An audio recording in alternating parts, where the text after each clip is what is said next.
if you continue to practice on a regular basis, gradually you will begin to experience a different life. You'll begin to experience what it's like to be awake.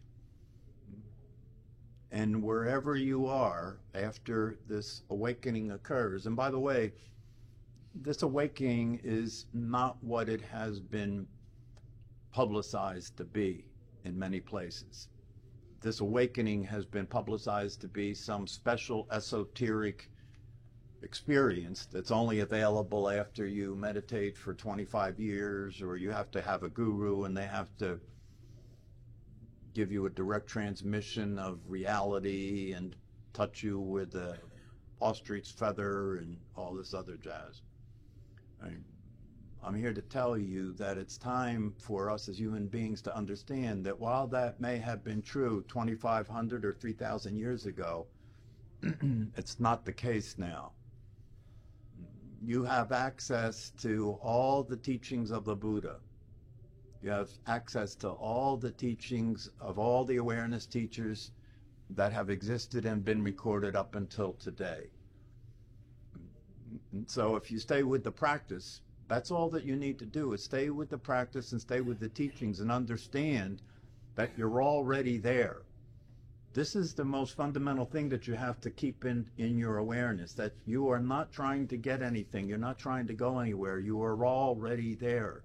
What you're trying to do is relax and calm down enough to notice it. That's all you're doing. That's all there is to do. And it can happen at any time. It happens for people that never practiced any meditation, usually under desperate conditions, when they're about to die. But it doesn't need to be that way. It's already the case. There have been people who have just heard the teachings. There have been people that have been present during the teachings when an awakened person is talking about the truth, and just hearing the truth, they wake up. Just hearing it. Why? Because if it resonates deeply enough with you, you simply see, this is so. This is so. And when you wake up, what you experience is the only place you'll ever be in your life is here. Check it out. The only place you will ever be in your life is here. And the only thing that will ever be happening in your life is this. Here and this. That's the only thing you'll ever be happening. Mooji tells a little story about this. He says he was walking along a path that was next to a canal, and he saw on the other side of the canal a friend of his, and he yelled out, "Hey!" The person saw him and he said, "Hey, Mooji, how you doing?" And he said, "Oh, I'm fine." And he said, how can I get over there?" And the person yelled back, "You are over there." He said, no, you don't understand. How can I get to the other side?" He said, "You are on the other side." See, so you're always here. Remember, meditation is a practice, which means you have to do it consistently. And in this case, you have to do it every day, because what you're dealing with is changing of your brain. And your brain is plastic, neuroplasticity. Your brain is plastic. This is good news. This changes the game. Before we knew about neuroplasticity, we thought the brain didn't change after you were a young adult. Now we know the brain's changing all the time. It's making changes. It's adjusting to your experience. So if you start to experience your true nature, even if it's only a shift where you start to experience your true nature based on what you're learning, you start to realize my true nature is awareness itself. If that starts being practiced in terms of what you think, the concepts you're entertaining, right, and the way you're practicing relaxing your body and calming the mind, if that starts to happen, the brain is learning a different identity. It's learning that you're not who you thought you were. It's learning a new identity, right? The identity that it's replacing, you've been practicing for as many years as you've been alive, minus about 18 months. First 18 months you were experiencing the natural state. And then after that you got a name, and they told you you were your body, and then the shit hit the fan. And it's been hitting the fan ever since, right? So if you want to come out of that, the first thing you have to do is start practicing the truth. so the brain can be retrained, right, to understand. Well, the brain doesn't understand, but it can be retrained to have programming that's consistent with the way things really are, right, the way things actually are. And when you start to experience the way things actually are, life gets easier. Why? Because one of the things you come to understand is resistance causes persistence. Yeah? And if you don't think you're resisting your life, take another look. You know, you resisted all the traffic in front of you when you were coming here, didn't you? Look at your life. How much of your energy is being used to resist? You know, resist the behavior of your husband, wife, children, parents, don't you? Yeah, you resist it. They should be like me. If they were like me, if everybody on the planet was like me, we'd all get along, we'd all be happy, it'd be a love fest.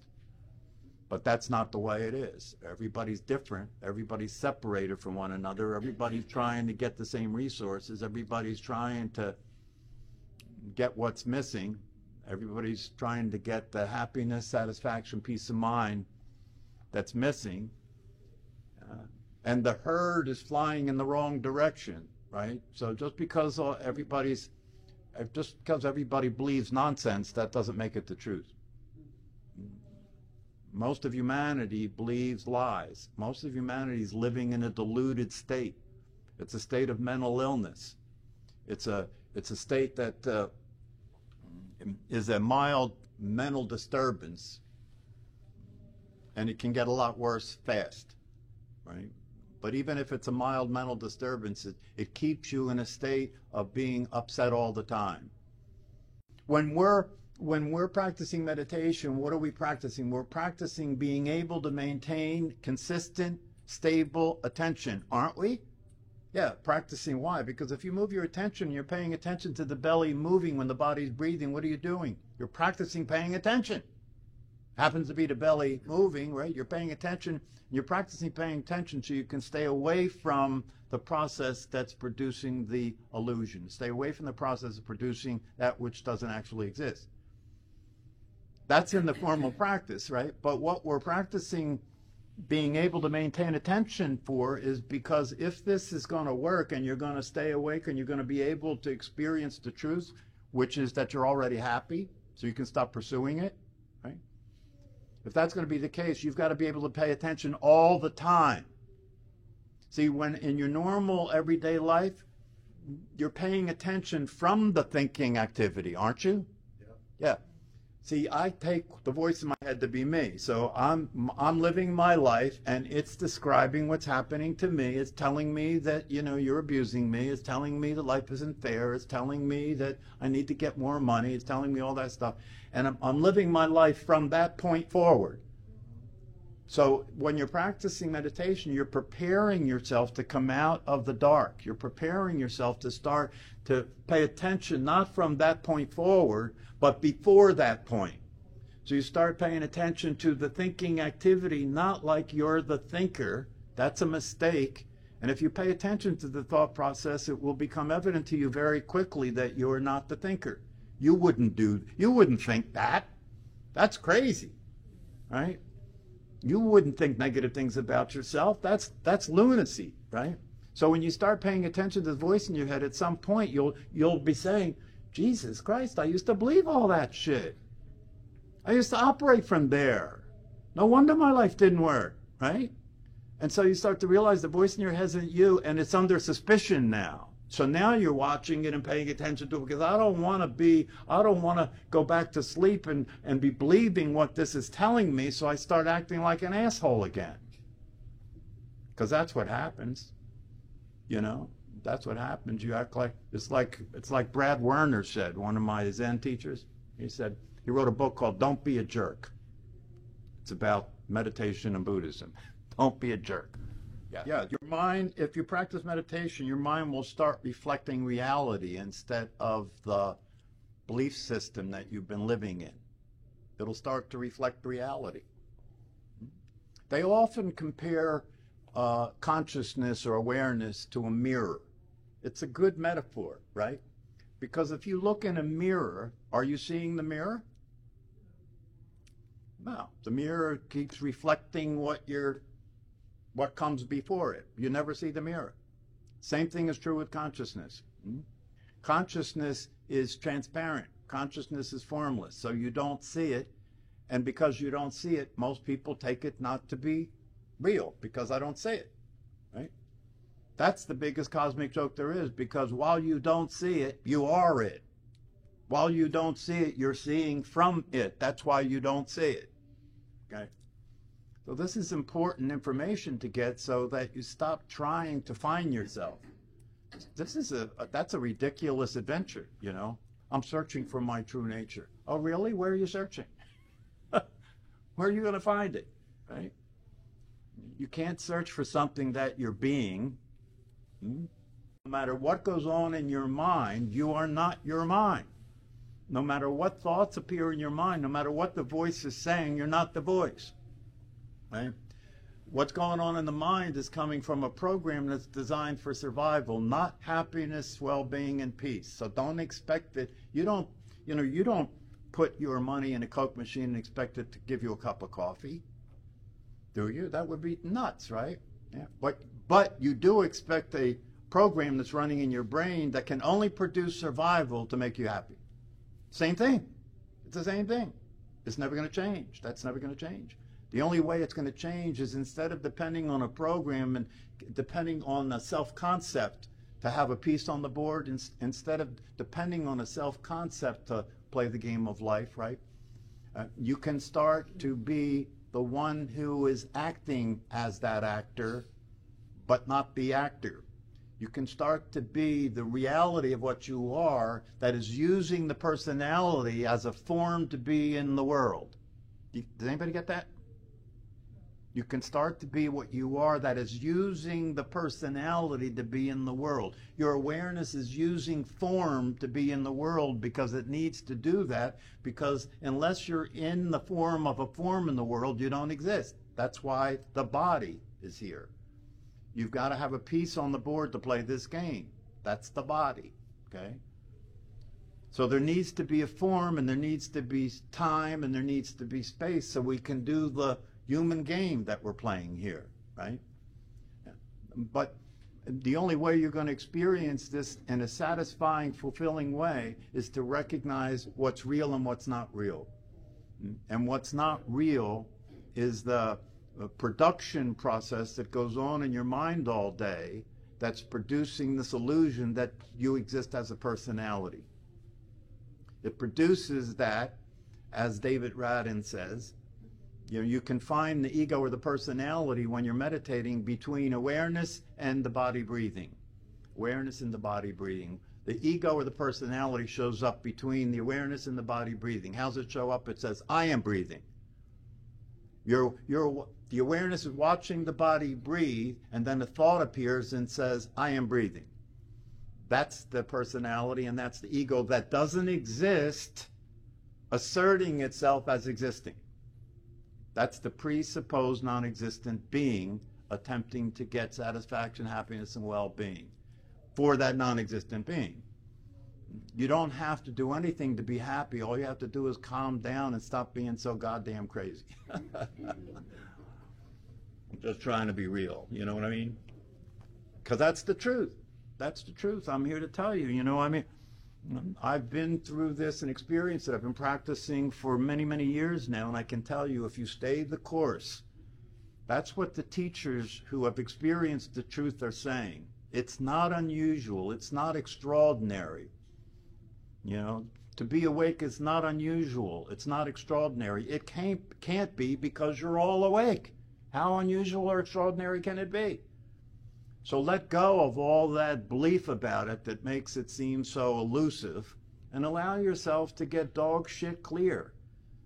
That what's available is available all the time. And I want you to know that and be clear about that, right? So you are inspired and encouraged to do the practice necessary in order to realize that. So you can be happy.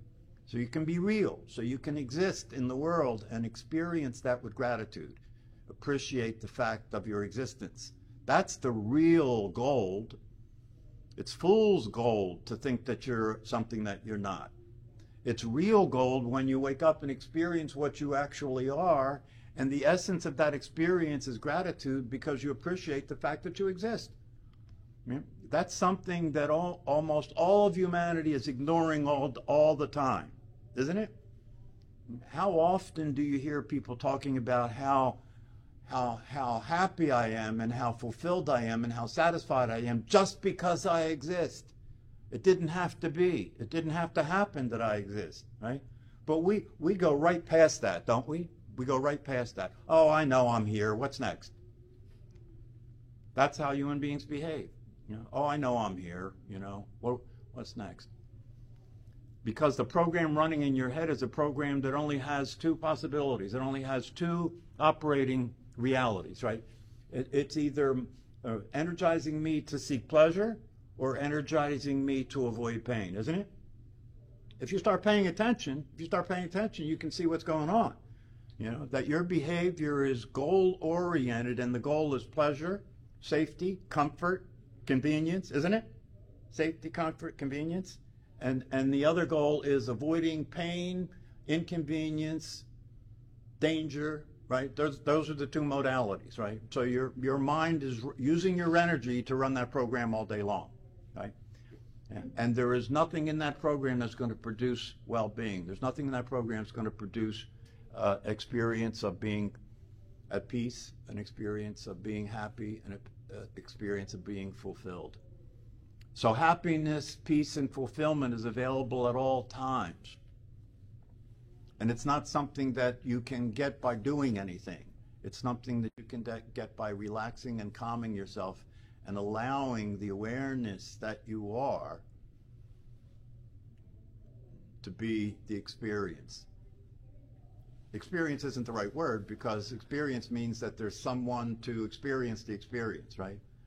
But that's not the case here. You have a direct relationship with the truth. There's nothing in between the truth and you, right? But the mind will say, oh, no, I'm between the truth and me, and I don't understand it, by the way. See, one of the things that you come to realize is that once my attention stabilizes and I'm able to pay attention consistently, right, what do I want to pay attention to? What's the most important thing to pay attention to if you can pay attention to consistently? It's the mind. That's what you're practicing, maintaining a stable ability to pay attention for, so you can watch that mind that has you think you're something that you're not, and watch that mind that's misinterpreting reality all the time. That's why you're developing your ability to pay attention. So you should be, if you're awake, you know, one of the ways that you know you're awake is you are monitoring the mind so you don't fall into the holes that it produces. You don't fall into the traps that it produces. Because if you fall into the traps and the holes that it produces, you're going to suffer. What do I mean by that? It produces thoughts that have you think that you're right and everybody's wrong, doesn't it? It produces thoughts that have you think that you're right and everybody's wrong. It produces thoughts that have you think that you should be in control. That should be the most important thing in your life, to be in control. Eventually, you'll turn the situation around. Eventually, you'll turn it around. Why? Because you're attending to reality more. That's all. You're just attending to reality more. And if you attend to reality more, eventually it will, you know, the critical mass thing, right? You're familiar with the critical mass concept, right? You know, that you're practicing meditation, you're learning about the truth, right? And so when you begin that process, the personality is dominating your experience all the time. The thoughts and the personality are dominating your experiences all the time. But as you continue to practice and you continue to learn, it starts to move, that domination starts to be a little less dominating. You're a little less crazy and neurotic. And then you keep practicing and learning, and then it becomes even. And then as soon as the awareness is one decimal greater than the personality, it flips. It flips. So this is real, this is possible, but it is not going. Nobody can do this for you. You've got to do it for yourself. And the way you do it is you've got to be in contact with reality. You've got to have friends that are interested in this. You've got to be part of a community that is involved in being awake. You've got to have guidance so you don't get lost in the process, and you've got to do the practice. You know, that's the way it works.